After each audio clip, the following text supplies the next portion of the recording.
Hey kids, join the club. Get the all-new CCXCC t-shirt made with 100% mutant power. Be like these cool kids. Get it now on dinobeast.com and chrisandersoncomics.com. Hey, everybody. Welcome back to the Chris, Claremont, X-Men Comic Club. I'm here as always with my co-host, John Coates. How you doing, man? Oh, I'm excellent. Ready for an infamous issue here with some infamous people. Yeah, man. We are joined by a very special guest, Scott Ruhl. How you doing, man? I'm doing great, man. I'm excited. We're about to get into the cream of the crop right here, right? Yeah, Scott, creator of Future Lux and Uber X-Men fan. Thank you. You always are commenting on the videos too, so that's always cool to know that at least one person's watching. I love it. Like, what I look forward to, I think, some more than most YouTube videos. One of my favorites. Oh man, that's awesome. The Burn Claremont run to me is like comics don't get any better. Like, so mainstream comics don't get any better in this. And yeah, it's definitely like an early love of mine. I think these specific issues, I'm trying to remember which X-Men I encountered first, but I remember having the original collection with Bill Sienkiewicz cover that was really cool. They collected the Dark Pheonix saga. So yeah, it was like around that time. I was like getting that classic X-Men. I think I started somewhere between like Secret Wars 2 and Fall of the Mutants or something, reading the series regularly. Like, yeah, I just instantly fell in love with all of it, man. Yeah, I was a huge fan of Wolverine back then, all that stuff. Yeah. You were getting them when they were hitting the shelves? Yeah, that early. Like, that was probably, God, I don't know what year. Like, I mean, it's getting sporadically, probably sometime in the mid 80s, and then I got hardcore into comics around like 88. So yeah, around the time or right before when Wolverine's solo series first started. Yeah. I already was getting like a subscription to my comic book store and everything. Like, yeah. That's a good era. That's a good era. I love that era. Yeah, I love that Wolverine solo series. The Buscema artwork is so good. But whenever I reread, and for a while there, I'd reread the Claremont Burn run about once a year-ish. Now it's probably been a few years since I read it. I reread this issue yesterday and this morning just to stay on top of it. Even though I know it like the back of my hand. But like to me, it's like they're so fun. Like every time I read them, it reignites my love for comics. It reminds me like why I want to do comics. It reminds me like how I'm never going to be as good as John Byrne and Terry Austin. It's like just amazing what they could pack into 17 pages, you know? Yeah, just great stuff. You know, and it once feels like you could see how like the Image comic guys fell in love with this stuff. Yeah. I think because it feels like action figures kind of play together. But it also has like kind of an animation feel too. It's like really clean. It's so dynamic and just so fun and so inventive. And so dense, just in story and everything. Yeah, it's just great stuff, man. Yeah, man. This is like one of the covers that I think is burned into, no pun intended, every single comic lover's head, whether they've read the issue or not. Now, this is my first reading of this issue. Yeah. Because I didn't ever have any collections or anything, and so the classics that I have are, you know, I'm literally reading this, you know, the day before we record for the first time on almost all of these issues. And wow, this one I can see why this one is often cited and shown as such an important issue, because the fuse was lit last issue, but it explodes in this one. Yeah. Let's crack it open. Yeah, I think, you know, watching your reactions to everything the first time through has been a lot of fun, because it's like how many people have been experiencing this for the first time recently. Yeah. But yeah, this cover itself, it's like a takeoff of like the Neil Adams Living Monolith cover, like from the Silver Age run, right? Like, yeah. I feel like as great as that is, though, yeah, this is more iconic. Like this is the recreation or homage that supplanted the original. Mm-hmm. Yeah, and I think it's one of Byrne's best covers in his X-Men run. You know, I think the Colossus Proletarian cover is good. And I think maybe there's one that's going to come up that we haven't done yet that I think is a little better, but this is right up there. And this is our first giant look at Dark Pheonix, sort of in the evil glory here. Great how she's just crushing the letters, always fun. Boom. Right off the bat. Check this out. Remember, so I wonder, is this the first and maybe only time that Byrne and Austin have actually done the letters in the title page? Because there's probably Orzechowski on the most of the time, right?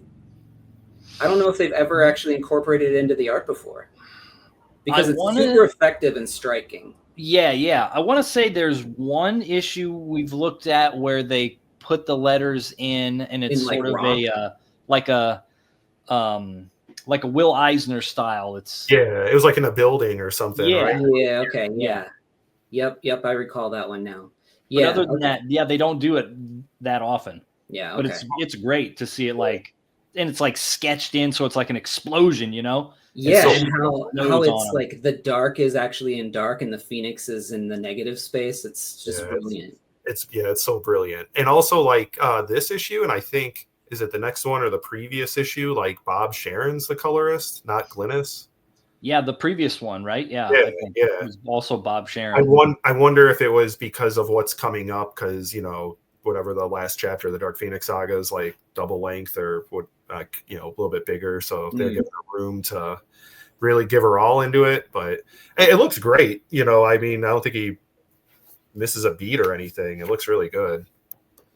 Yeah. Good call out. So if we remember last issue, the X-Men finally defeat the Hellfire Club, and they run out of there and they hop in an airplane to get away.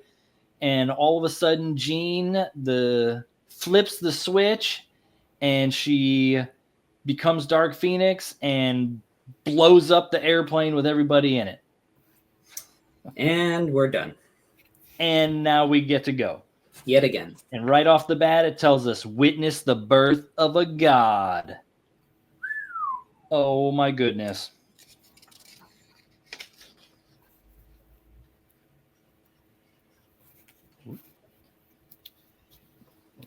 Come on, tiny classes. So, right off the bat, it's just the X-Men. Here they are plummeting out of the sky, and Phoenix is just coming after them. And Colossus falls. She chucks, they're trying to get down to the ground. So Nightcrawler teleports, and then Storm's trying to, carry people. And everyone's freaking out. They don't know what's going on. Oh, okay. Yeah, okay. Never mind. Go ahead. Keep going. I had a question about something because I didn't notice Cyclops getting grabbed. Yeah, he's like this triple grab here. Yeah, until like all of a sudden he and then Wolverine's grabbing him. Yeah, got it. Okay. Yeah. And so everyone's down to the ground, and then here comes Phoenix swooping in, and Cyclops is just like, "Why are you attacking us? Why, Jean?" And she says, "Ask not for pity from Dark Pheonix, my love. There is none in her." Damn. Woo! So much energy in these pages. Look at the action lines between it's raining on top of it. He's got weather to draw and all this movement in every panel. Yeah, super dynamic all around. Just great storytelling.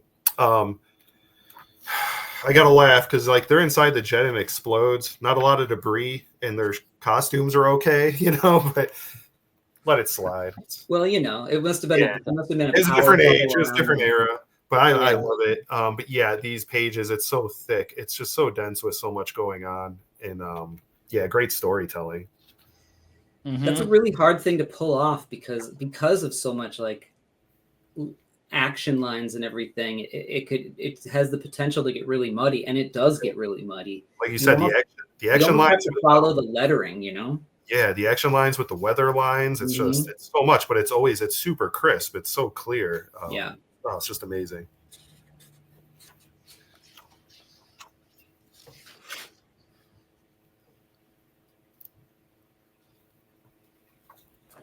Whoa. So the X-Men, they're trying to fight back, even though they're not sure what's going on. And we get this great scene. Colossus rips a tree out, which he's done quite a bit now through the issues. He's always like pulling trees out to hit people with them. Yep. And Jean uses her power and turns Colossus back into his normal human form and not metal, which makes him not strong enough to hold the tree. And then it just like is collapsing on him.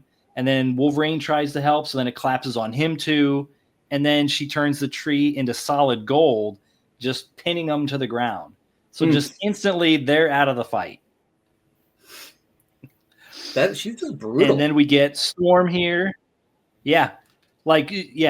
Basically, Phoenix just tears through them like they're not even here. Yeah. And she just takes out Storm easy, just sort of throws her lightning back at her. And then she just sort of like mind blasts. Here we get Scott and Nightcrawler and this great sort of pink kind of zipatone outline here. And that just zaps them, and like that was that. Fight is over. Yep. Like a friggin' cat with a mouse.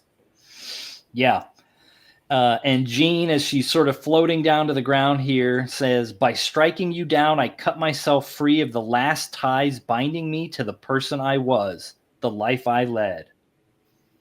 So that's sort of her last, was her last connection to, I guess, sort of being normal and grounded. Right. The last thing that Mastermind hadn't sort of tore away from her when he was messing with her mind in the previous issues. Yeah. There's a great comment by Scott in the first panel on the left-hand page where it says, "Jean's enjoying this. Using her power is turning her on." There's a lot of that throughout this issue. Like, it's very sexualized if you really like key in on it. Like, you can tell it's just typical Claremont isms. I love it. I loved it as a kid, and love it now. One of my favorite parts when I was younger was the whole turning the tree to gold thing. I thought that was super cool. Yeah, somebody's got that. Somebody came in and excavated that tree after this fight, I bet. Yeah, and even being able to switch off Peter's powers, it's like, whoa, yeah, she could do anything she wants, until she does even more later on in the issue, which is like, holy shit. Yeah, she's in a whole nother league. Yeah, and it's great the way Claremont describes sort of the emotions that she's going through, and the other characters too. It's kind of refreshing when you go back to read like some of these, if you've been reading other sort of modern comics and you're just not getting that, because they're not as dense. And then they kind of feel like a little hollow when you read them, like you wasted your time. You didn't really get anything out of it. Yeah. And then you go back to just one issue of like X-Men, and it takes a while to read, and you just really feel like, well, I just got this great story. Yeah. Like it was worth my time. Yeah, I think we talked about that like a couple of episodes ago, about how, like you weren't necessarily finding all the issues on the spinner rack. Mm-hmm. You were lucky to find the one, and then when it came to X-Men, that was a book that you could take a week to read, if you really wanted to. Yeah. It takes me at least an hour to probably get through one of these, whereas I'll go on Wednesday and grab a book off the shelf and bring it home, and I'm done in like 10 minutes. Yeah. Yeah, there's more pages. Right. Yeah, these issues are so rich. They're so dense. And modern comics a little bit more surface. They don't have that internal dialogue as much. Yeah. And in later on in Claremont's run, especially when you said, you just get like a sporadic issue. Sometimes they'll focus on not the main team. You'll get something that's just like what more appears to be like a background character or a set of background characters, but now you get a whole story just with them, and it's like a little capsule of just that. So yeah, it was really cool just piecing it all together and seeing how it all connects. Yep. Yeah, definitely. And we get this great evil looking shot of Phoenix here at the bottom of our page, where she's saying, "You and I are quits now, X-Men. My destiny lies in the stars." So cool. Yeah. And because she's going cosmic. All right. Be like, okay, good riddance. Don't want to deal with that. Yeah. Oh, but here we get some important little stuff. So wait, before you go on these pages. So when I turned the page here, I looked at the artwork before I read it, and I always noticed how when it rains in, especially, well, not especially, but in a lot of comics, but in these, burn issues too, nobody is ever like affected by the rain. Nobody looks wet or anything like that. And I looked at Shaw, the Shaw, right? Yeah. And I was like, oh, sweet. Wolverine is actually like, his hair is wet, and this looks great. It's raining on him and his hair is like tamped down. And I was like, oh, okay, wait a minute, never mind. Yeah, Byrne has same face syndrome sometimes. He does. But back then it wasn't as bad. Now it's like, it got really, in my opinion, kind of bad. But that's hilarious because now I see it, what you're saying. Yeah, Shaw does have the look of the first Cockrum Wolverine, where he doesn't have his mask on. It's the chops and the jacket. Yeah, and he looked much older, like the first, I think the first issue where you see his face, like the way he drew him. He draws a Wolverine. Yeah. So here we get back to the Hellfire Club, and the cops are there, and they're trying to figure out what happened, and basically Shaw has turned the story so that the X-Men were like terrorists trying to break up the party and do all this stuff. So he's like turning it to their advantage. And here we get, coming out of the party, is our Senator Robert Kelly, who we kind of saw in the background, but we didn't get a good look at him in a previous issue. He got mentioned, but now we're going to see him in his face, and he's kind of an important character moving forward in the X-Men story. And he's kind of like, he trusts Shaw, like he doesn't know Shaw is a mutant. And he's kind of like he's a senator, and he's like a front runner for president,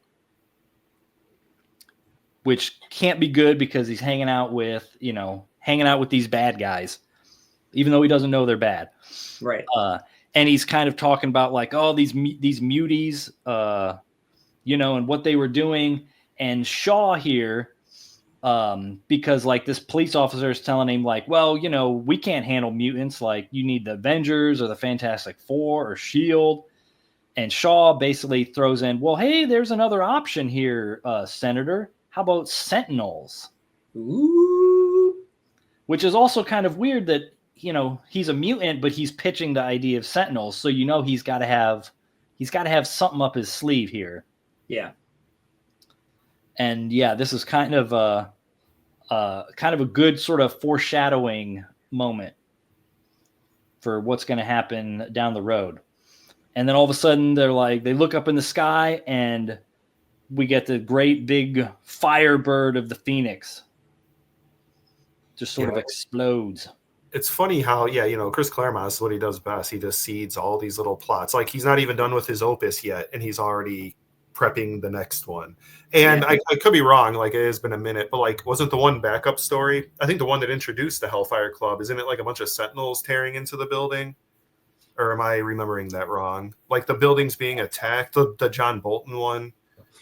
Oh, the backup, from the classics. Yeah, from the classic. It's like they're all just in the Hellfire Club chilling, and then all of a sudden some Sentinels turn in and they just start destroying the place. I could be remembering it wrong. Maybe it wasn't Sentinels, but I think it was.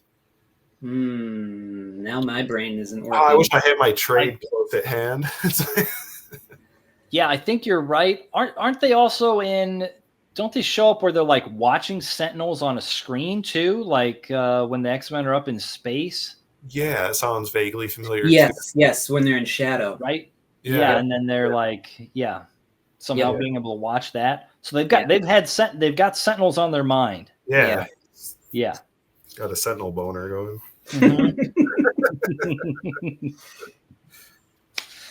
So there's our little two-page side story. And now we're back to our action here. And that Phoenix bird was like so powerful, so much psychic energy here that Jean is kicking off, that of course our other people in the Marvel U are going to find out about it. So we get our Mr. Fantastic and the Thing, their systems are going haywire, and they're like, well, what is it? It's someone whose power could rival Galactus. Love it. That's not good. Mm-mm. Spider-Man, his spider sense is going crazy. And then, Doctor Strange here, like he can sense it, with his mystic powers. And then this is great that the Silver Surfer is here, spinning around, and then he senses it and he thinks it's like a kindred soul. Yeah, he can't tell if it's good or bad. What does it say in your little box down there? Does it say to see Epic Illustrated #1? Yeah, for more Silver Surfer. Yeah, it says it in the classic too. So. Yeah. So I love whenever they always drop in the other little Marvel U characters reacting. I especially like when it's like the Fantastic Four, the original family. Well, that was so rare in X-Men too. Like it was very like its own corner. Like in the original run, they didn't mix in with people too much. They didn't have too many guest stars. They would have. He had like his crew from like Iron Fist, like so. Yep. Misty Knight was part of it. Things like that. But like otherwise, there wasn't like too much intermingling. And no, that's why it's cool to see them. Yeah, it's cool. That's why it's cool to see them show up like this in this just little thing. Yeah, exactly. There's no lamos like Iron Man showing up in these issues here. It's cool to see Burn Draw Surfer. Yeah, that too. Yeah. And I love this panel here with Phoenix just taking off into the sky, into the stars. Just that evil look on her face. He like pulls it off so well. Just the way he's like drawn her eyes, and her smile just seems a little bit like little Joker-esque. Cool. Yeah. Like maniacal. So here she goes. She is out of here and passes through the sky. Oh, a Quinjet. Where we saw the Beast last issue, got the little alarm that something was going on at the Hellfire Club, and so he was going to come meet his old buddies. Beast, the worst Avenger. Yeah. And he lands, and sure enough, here they are, but everybody is just KO'd. Look at that scorch mark. I love that. It's still burning in the mud. So good. Yeah, it's great. And then here he comes. I like, he's like, Scotty. It's like, because they're, super old buds and stuff. Yeah. And this is interesting in the background here. Like this tree, solid gold tree, but like the Beast is strong enough. He can lift it. Right. So like, just enough so these guys can crawl out from under it. Yeah. And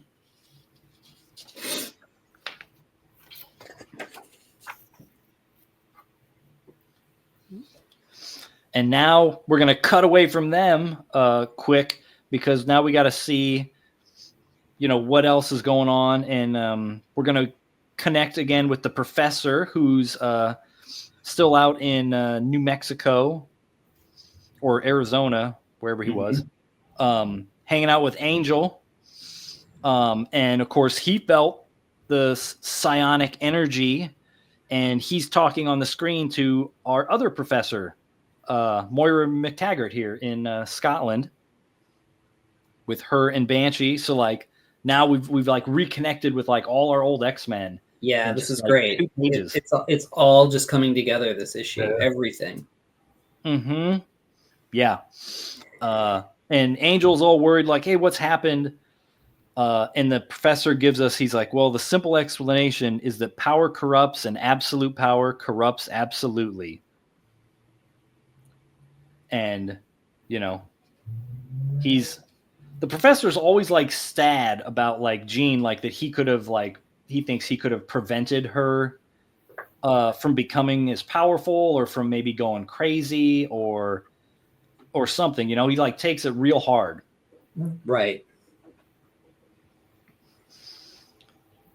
And so that's our little interlude of what they're up to.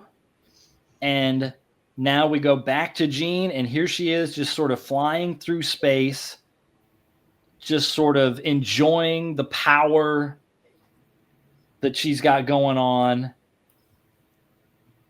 I love that. That's my favorite drawing of her in this issue. Like, she's so demonic looking. She just looks like so gleeful and just corrupted with power. Oh, it's so good. And I was just going to say, too, there is something to every time that Byrne puts a pupil in the eye of an eye that's supposed to be white. Yeah. That is just unsettling. And I don't know why. Yeah. But and those pinpoint pupils, too. It is the tiniest little, you probably can't even see it on the screen that there's a pupil in there. Yeah. But, you know, it's what, and here's one of the few times where he does like a diagonal, panel too, you know, to really cram it all in there and show some action too. This is awesome. This is a great page. Mm-hmm. And there's some great writing here from Claremont where he's kind of tying this back to when we go back to when Jean sort of saved the universe. If we remember, sort of when Cockrum left and Byrne first hopped on the book, and they were, in space there. What's that, issue 103 or something like that? Yeah. With like the McCran crystal, and it was going to blow up and kill the universe and everything. And he's kind of saying here, like, a lifetime ago, when her powers saved the universe, she had a vision of herself, and she was a dream representing order and harmony of things. She was all that was great in us, but now the dream is twisted. She knows this. She knows what she was, what she has become, and she does not care. What matters is that Dark Pheonix lives, and all creation is her domain to do with as she pleases. She references that Macron crystal a few times in this issue, saying how, like, that's what she's chasing, that power from that she got off that high, which is like, again, it just shows like the long game that he was playing with the plot on this, where it started and where it ended up. Yeah, brilliant stuff. Definitely. Like when he first brought Jean back onto the team, like right away, he starts to plant almost this long story. Now, whether he knew this is where he wanted to take it or not, I don't know. But it's where it just has naturally gone issue by issue. So this goes all the way back to when they used that thing on the Shar planet. Mm-hmm. Yeah. I thought that the Phoenix power was just coincidentally buzzing through space when Jean died in the plane. And then it was that you're thinking of the retcon. Yeah. The later retcon, you got to forget that. Yeah, you got to forget all that. Forget that retcon bit. Unfortunately. That's right. Yeah. That's right. Yeah, we got to focus on the original good stuff. Good first classics. pass. Yeah. You think of that cover, after they crashed the plane back into the ocean or whatever, or wherever was the Hudson, I can't remember. And, she's popping up as Phoenix for the first time. And it's like, that's the beginning of the Dark Pheonix saga, really, like the issue before that issue. And my God, all the adventures they had since then. They thought they lived. They thought they died. Colossus had sex with some natives.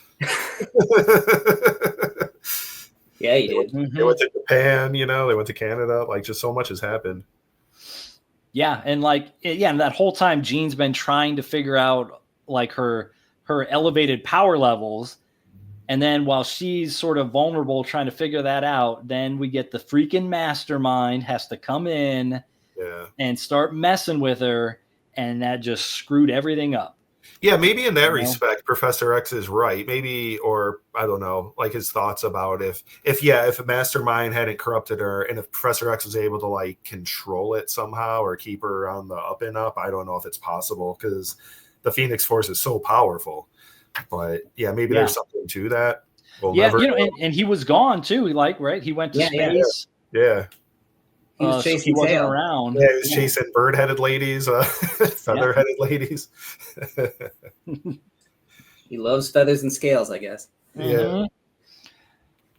And so back here, when Jean is still flying through space, we get another little touchstone of some characters who've appeared a little bit here in the Claremont run with Dr. Corbeau, our astronaut, who went to space with them when they were, fought some Sentinels in space and stuff. So, he's on his little shuttle here, and they get energy readings as Jean sort of blasts on past them. Off in, and there she's going past Jupiter. And then Rom shows up. What do you know? That is a weird placement because it does feel like it's part of the comic. Yeah, what? It's like here she goes. Oh wait, no, that's Rom. The panels right across the top feel like they read almost. It's like that's weird. Mm-hmm. And here we go with, I guess maybe the most dastardly thing that's happened in a Marvel comic. Yeah, you could say. I would argue. Yeah. And here comes Jean, and she's realizing that like her power isn't infinite yet, and it's kind of drained her, just sort of blasting, through space, and she's hungry. She says, "I'm ravenous, and before I continue on, I need sustenance. This star should do nicely." And she just plunges into this star to just absorb the energy in there, which of course makes it, become like a supernova and just explode.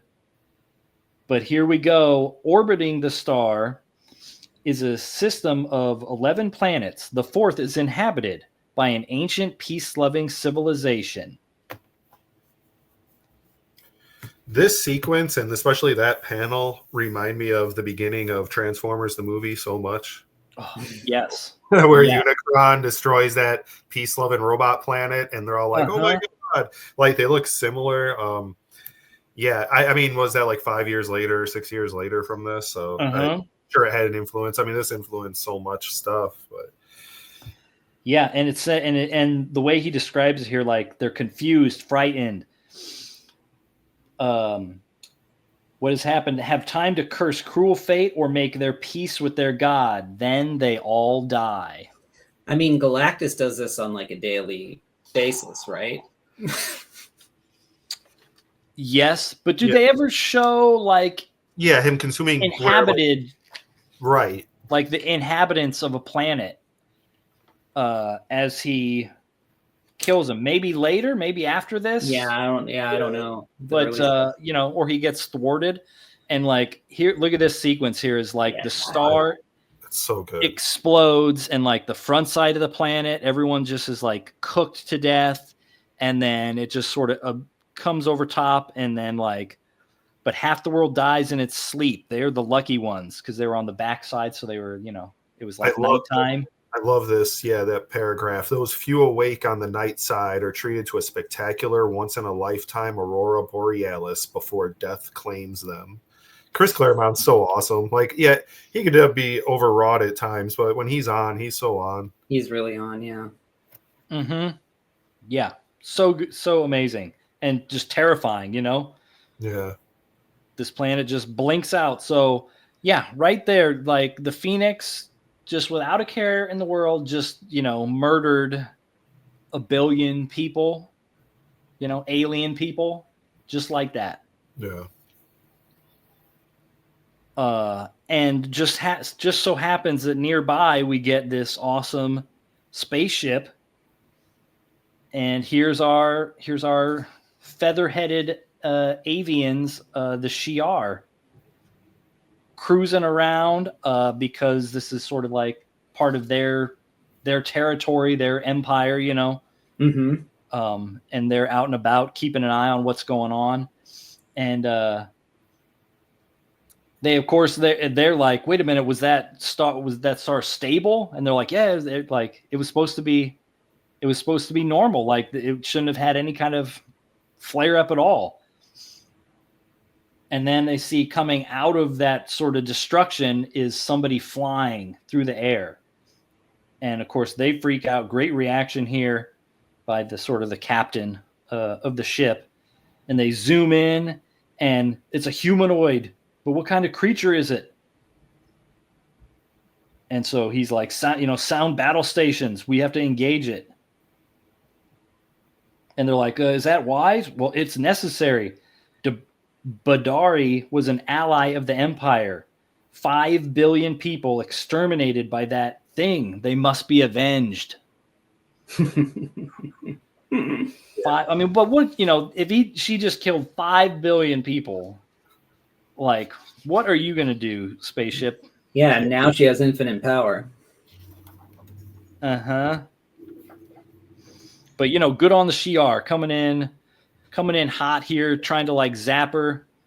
Great movement in these panels here. She's just like dodging through space and fighting the spaceship here as she's getting attacked. But they're able to get off the communications quick back to Empress now, Lilandra.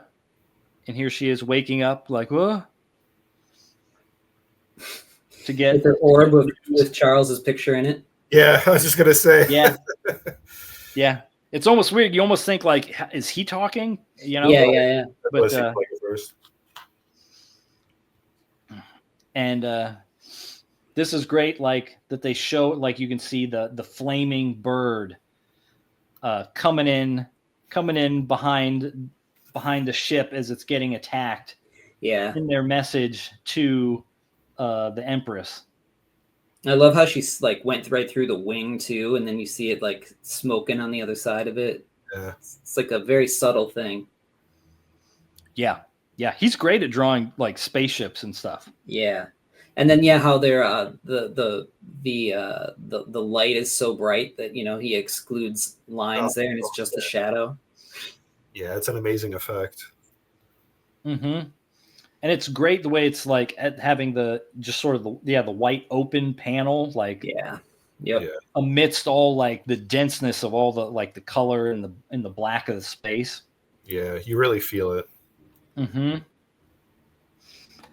And of course, then the Empress is like, well, we make contact again with the ship, and they're like, no, it's too long. The ship's gone. And then, her advisor here it's interesting. He's like, that bird image. And she's like, I recognize it, old friend, the Phoenix. What we feared from the beginning and prayed we'd never have to face has come to pass. Look at those cool, like, aliens or robots or whatever that on the deck of the ship. It's going Yeah, the little alien language. I think you guys talked about it in a previous one. Like, do we think it's Austin doing some of this tech, like some of the real? Because the detail on it is so awesome. Like the control panel on like that second to the last page, or second to the last panel, with the figures. It's like it's so tight, it's so good. It's like, you're not penciling that, are you? Like, I mean, I doubt it. Yeah, I wonder that too, because like even like on the second panel here, like this little room that you're seeing, like, off of this main room. There's so much little line noodling detail in there. Like, did he really like pencil that tight and do all that? Or I don't see how he could. Right. I feel like you'd need like a rapidograph, like a extra fine rapidograph to get that kind of detail, and you're not even gonna get that with a fine mechanical pencil. 0.1 or something. That panel is so awesome. I stare at that a while on the reread both times. He does the thing that I wish I could do. I can't draw tiny figures. And on that like top tier, there's like a whole bunch of guys like silhouetted against like control panels. Oh man, it's so amazing. And then to see the two big figures up front. And I love the guy with the tattered clothes, just in complete despair. There's so much depth in that panel. You know, you get like in the foreground, you get your guys on your, working the buttons. And then you go a little bit deeper to where you get the Empress up on her little platform. And then there's the guys way up top. And then that's in the foreground of like the screen they're looking at. And then even what they're looking at here, they're seeing the Phoenix in a window outside their spaceship. So it just like keeps going back. It's amazing. It's funny. You could tell Byrne, I mean, he's a self-admitted huge Star Trek fan, and it shows like in a panel like that. I don't know if you guys ever, not to get too off course, but he did like a bunch of Fumetti Star Trek comics. Oh, no, I didn't know that. No. Yeah, it was for like, I think it was IDW. I have like the first, I don't know, 10 or 12. He did a bunch of them, and they're like prestige format, and he basically got into Photoshop at some point. Oh, yes. He just started taking stills from episodes and creating new episodes, but those books are so weird. They're fun. Like, I love classic Trek, and like I love that shit. Like, I think it works. I'm like, no, he's really keyed into like what Trek is, in my opinion. He didn't actually draw it. He took and then cut out like images from magazines and stuff, and then it's crazy.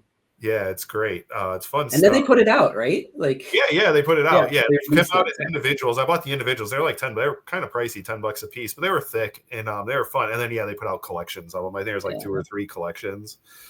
They're really good. But like this panel shows, like, I mean, like this was, I don't know how many, 3 decades ish beforehand or something, maybe more. And he was already, so in love with Star Trek. Yeah. And it just shows in like the tech and just the space opera stuff and everything. Mm-hmm. These guys working on X-Men, they were definitely huge Trek heads because like the Shi'ar and this other sort of space stuff, when it happens in X-Men, it's way more Star Trek than it is Star Wars. Oh yeah, definitely. We saw that moment. You remember in like a previous episode where Star Wars is released.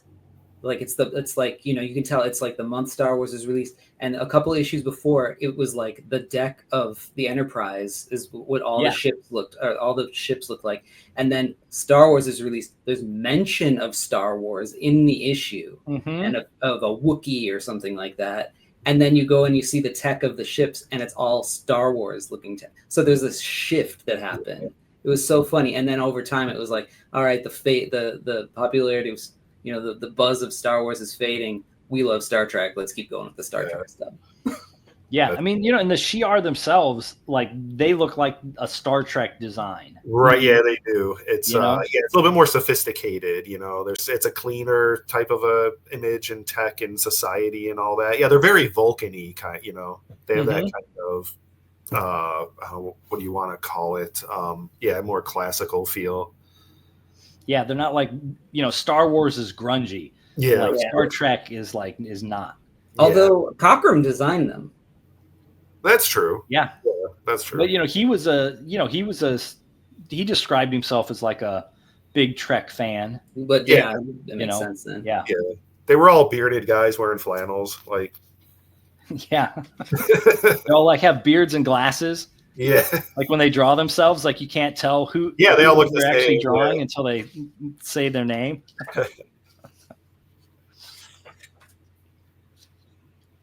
And now we're going to end by reconnecting with our X-Men while Jean's in space, murdering planets. The X-Men are back here having a cup of coffee and trying to figure out what the heck is going on. Great. I always love when they're hanging out in the kitchen. Like, there's always great drawing when you get just X-Men hanging out in the kitchen. And here we get, Nightcrawler and Beast are both like sitting on the counter, like in the same pose, I love that panel. Yeah. And then Wolverine's cracking a beer. Yep. And Cyclops is kind of alone, at the table. And, they're trying to figure out how to get through to him and try to help him. And Wolverine's like, well, don't get your hopes up.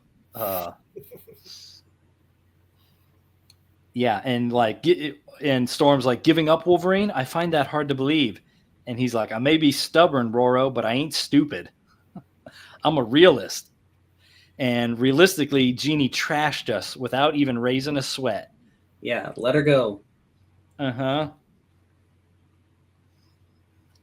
Yeah, look at this. This is so great, man. Nightcrawler and Beast. Just there, Yeah. just like, yeah. It's like letting cats on the counter, though. It's like you think of people like at a nudist camp, like you want to put a towel down or something. Yeah. like how well do you wet, Beast? Right. And like, you know, Nightcrawler, they got costumes on. I mean, Beast has like what, Speedos on or something. Yeah. Nightcrawler has a costume on, but his tail pokes through. So yeah. Yeah. And here we got this great little movement in the front of the panel, you know, Cyclops, like his head shooting up. Oh no, no.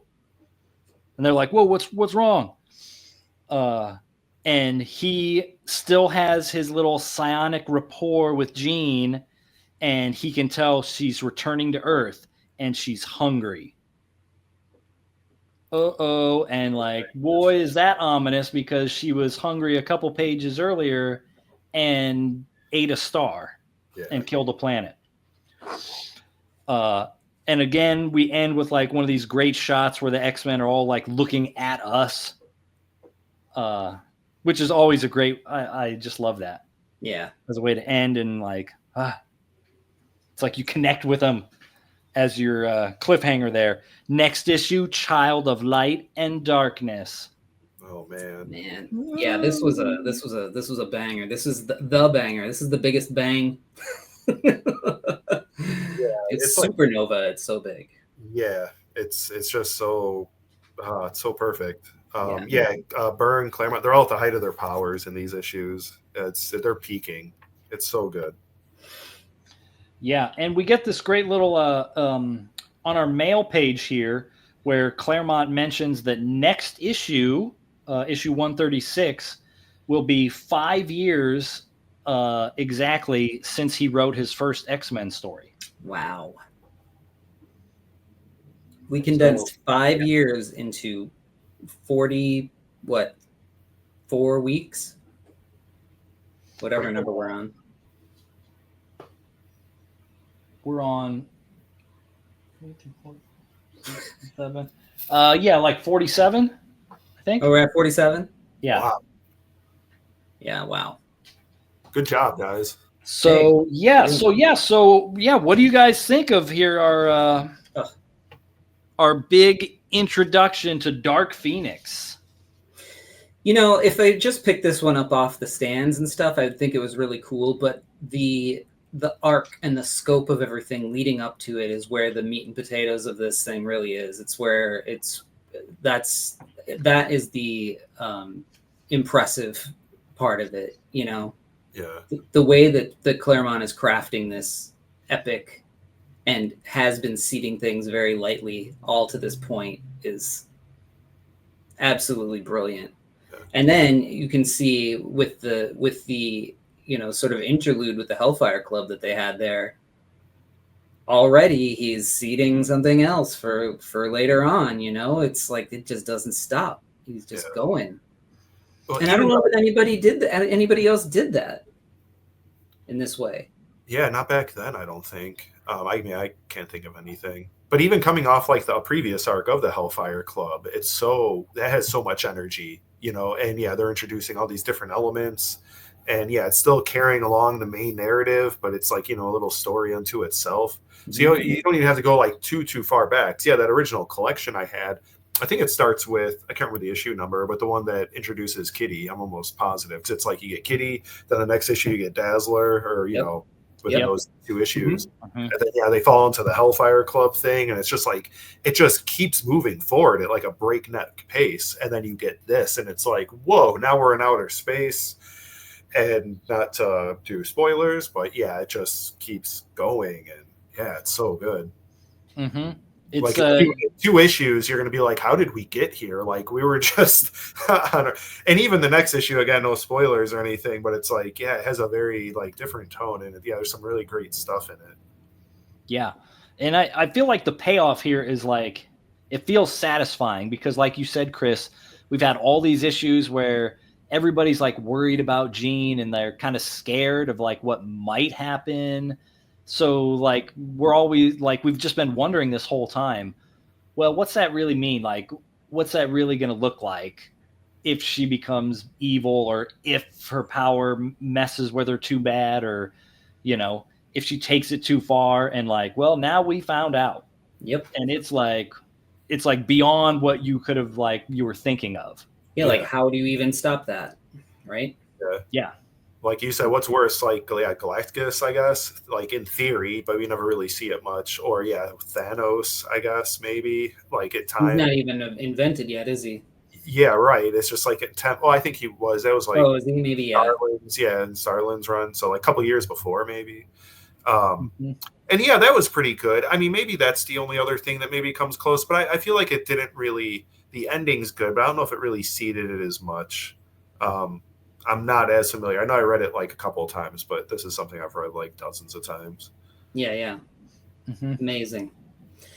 Well, I mean, the classic is not going to really live up to that, but let's take a look at it anyway. Let's pop this sucker up here, and but great Steve Lytle cover. Nice. I like Lytle's handle of like shadow. Mm-hmm. Yes, and his figure work is really great too. Yeah, the shadow here, and then I don't know who colored the cover. Does it say? Oh, yeah, Glynis Oliver. It says. Oh, cool. Even Scott's face is yellow here. You know? The rendering feels like almost like a Nightcrawler's face, kind of Kevin Nolan-ish. It does. Even her face and stuff feels like Nolan, but no, it's all Lytle, I think. It was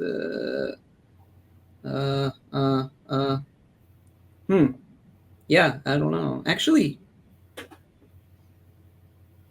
no. You know what? Steve Lytle is credited with all of it, so I don't even know who did the coloring. But yeah, that's a great one. And then boom, this is a really energetic frontispiece here with look at all the energy of it all just getting ripped apart. When Lytle's on. Yeah, I think the last video you guys posted, so I think it's like 5 issues before this or something. But you mentioned how like the front pieces are getting more designy and less like spot illustration-y. Yeah. And that looks great. I love that image so much of the Phoenix. Yeah. And then let's take a look here at the story. Little Boy Lost. So who we got here? We got Claremont wrote this one. So Claremont's back to writing the backups. I think we only got a couple backups to go before they end. Yeah. I think they end with the Dark Pheonix saga, right? Yeah. You got Mike Collins and Joe Rubenstein inks. We got Ween coloring. And so it's this story of Scott when he is back at basically like the orphanage. Yeah, the orphanage that he grew up in. And then Havoc, right? I don't know if that's Havoc. I don't think it should be, right? Because Havoc didn't grow up at the orphanage with him.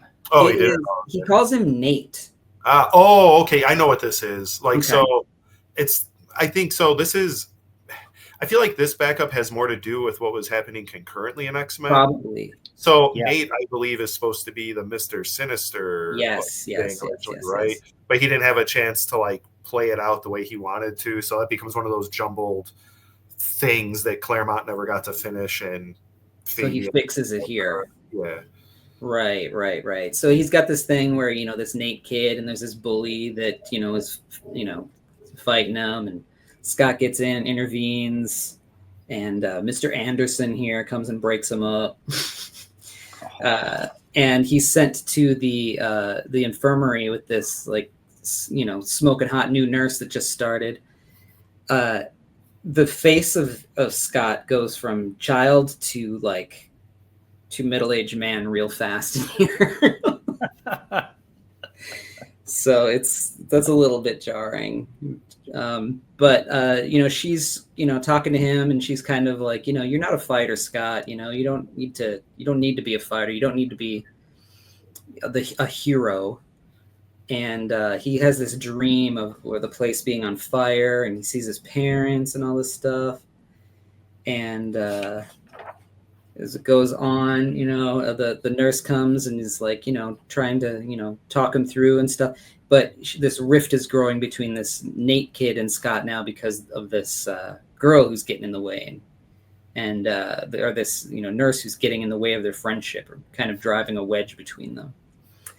And they walk off, and all of a sudden, here's Mr. Sinister, boom, boom, boom, who, you know, in the continuity of what we're doing, has not been introduced yet.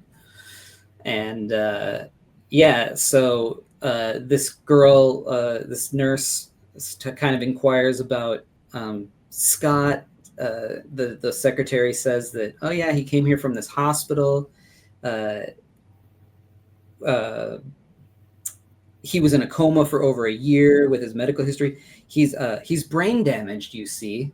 So apparently Scott has brain damage. Do we know this? Yeah, I think that's why he can't control his optic blast, right? Is that why? Yeah. Okay. Because he fell out of an airplane. Yeah, Right. Yet the funny thing is as they, so this, she comes out, and then the master of the school or whatever talks to this woman and is like, yeah, maybe you shouldn't, get so close with Scott. It could drive a wedge between him and his friends and all this stuff. And they start talking some more with Scott and her, and she talks about how she was a pilot, and he like perks up about how much he wishes he could fly planes. And I was like, really? That's interesting. Weren't you in a plane crash, and that's the reason you are here? So all of a sudden there's a commotion outside, and they go outside, and that kid who was bullying him is on the ledge of the roof. And as they're looking up there, Scott runs off, and this Nate kid is like, yeah, this kid would deserve it if he fell off the roof. And Scott comes up and is like trying to be like, hey man, it's a long way down, you shouldn't do this. And he's like, it's fine, I'm not gonna fall. And then the dude jumps, and Scott grabs him, and he lets go of him. And I don't know. Oh, okay, yeah. Okay, I thought he was getting punched here.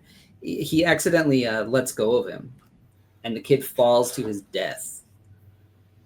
And so that night, Scott's still up on the on the ledge, and the lady climbs up to the roof of this mansion and is like, it's not your fault, you didn't have to be a hero, and you did your best. And he was like, oh, goody for me, I did my best, great. He's just like, it was his choice to jump. And so Scott goes back with a friend, this Nate kid, who looks back and it just like gives her this like evil eye, and she's like, that look, if they could kill, just a shame as just the same as the one the other night in Scott's room that he gave Toby. And Toby is the kid who jumped off the ledge. And so it says, and despite herself, Robin Hanover shivers as though she just looked into her own freshly dug grave. And then I think this is going to continue into the next issue, because it says next, when dreams are dust. Ding, ding, ding. Like Cyclops, he already had and has such a depressing like childhood. Anytime it comes up, and then they just pile it on here, then to add in that like he watched this kid die that he couldn't save. Cyclops has got to be really screwed up. Yeah, it feels really clunky, especially compared to like the other backups, which had like an elegance to them, even when they didn't make sense. Like some of the fantasy ones, like Storm going off in that fantasy land, or they were brilliant, good. Like little like pieces. And this just feels like trying to fill plot holes and making it like worse, that like, or plot holes that don't need to be filled, or I don't know. and the artwork doesn't help. It's like not the best. And I like Joe Rubenstein, but yeah, I don't know. Yeah, I don't know. I feel like it, because it is trying to help something in the continuity that's actually happening in the comics that are being released at the time of Classic X-Men. If you're reading just Classic X-Men, there's nothing there for you. You're right. Yeah. Either, you know. So, whatever. The important thing is Dark Pheonix has arrived. Yeah. Good stuff. Good stuff. Anything else you guys want to add about this issue before we say goodbye? It's awesome. No? You good? Just awesome. Yeah, it's awesome. Super awesome. This is comics. This is like, if you haven't read this, read this. Like, what are you waiting for? Yeah, exactly. Scott, what are you reading your issues on as you follow along? What do you don't have the single issues, right? You have the... No, I got the Marvel Masterworks. I took the dust jacket off because I didn't want to mess it up. But yeah, the hardcover collection. This has all the Dark Pheonix stuff in it. It's like one of the best collections. Awesome. It's got a great backup with a Bizarre Adventures story by Claremont and John Buscema showing Phoenix when she was younger. One of her childhood friends gets hit by a car and that activates her powers, and as the girl dies, she like experiences it, and like part of that girl's spirit is kind of always with her then, so she revisits her grave throughout the years. There's a little bit more to it too. It gets pretty goofy with like, I don't know, some crazy ass villains and stuff. So it's definitely gets X-Men-y at times. But the gist of it is it's a really great story. And yeah, the artwork, the ink washes by John Buscema are awesome looking. I'm a huge Buscema fan. Yeah, here too. Yeah, he's like one of my favorites, if not my favorite of the Marvel artists. It's cool too. It also had, well, I won't get into it because it's kind of spoiler territory, but it has a few other extras in it too. Nice. But yeah, really cool collection. I used to have some of the original issues. I used to have the classic X-Men issues over the years, and I just either gave them away or sold them. And somewhere along the lines, I decided, you know what? I need the Masterworks. And I don't have too many Masterworks. I got like Deathlock, a couple Doctor Strange books, but I have all the Byrne, Claremont X-Men in Masterworks because it's just some of my favorite, if not my favorite mainstream Marvel comics. Could always go back to it. It's just so fun. And then, conversely, I have the two trades collected John Bolton classic X-Men backups. Awesome. They put out an omnibus that has, I think, all the classic X-Men material. Even like, I think it has the first couple issues. The Neil Adams ones too? Yeah. Mm-hmm. It has like the first couple issues like that have the new pages added to it too. So it has some of that material too. Yeah.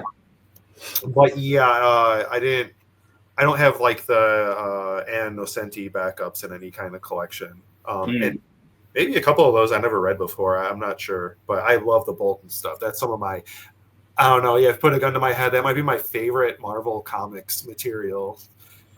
It's like, it feels the most like what DC was doing maybe in the 80s. Like there's like a more artistic, slightly mature bent to it that like you really don't get in any other Marvel comics. It's like as far as the quality and the way it's put together, it's really great stuff. Yeah. The Bolton stuff always to me felt like he was like trying to wrangle this like genius thing that he had going on in his head, but then was also fighting it at the same time. So he would really nail it sometimes and then just completely veer off into this weirdness. It didn't work. But then came back to this genius stuff, and he was a very interesting artist. Yeah, it felt almost Vertigo-esque at times. Like it's really good stuff. I always struggle to try to think of like, there's maybe a few other Marvel comics here and there that kind of flirt with that, but I always feel it's more surface in the art. Like Havoc and Wolverine Meltdown has like really great art that you would see in something like that, but the story is like still kind of like typical Marvel stuff. It's not like all that different or that mature. That John Bolton stuff. It's like, I think you guys had mentioned, like, what would this book look like if they just said, now you're going to be the regular X-Men artist with Chris Claremont. It's like, that's the book I wish we got at some point. Not to say I don't like what we did get, but that would have been something really special. Yeah, for sure. Well, so you can clearly read these stories in like a billion different forms. So all of you come back next week, find issue 136 somehow. You know, it's out there a million different ways. Scott, where can people find you on the interwebs? On Instagram at Scott Gerard Ruhl. I have a web shop, futureluxuryisburning.square.site, where you can buy all my comics, prints, stickers, etc. Awesome. And I'll put all that stuff in the show notes. Yeah, everybody, well, join us back here next week because this is kicked off. We got to find out where this is going. Oh, yeah.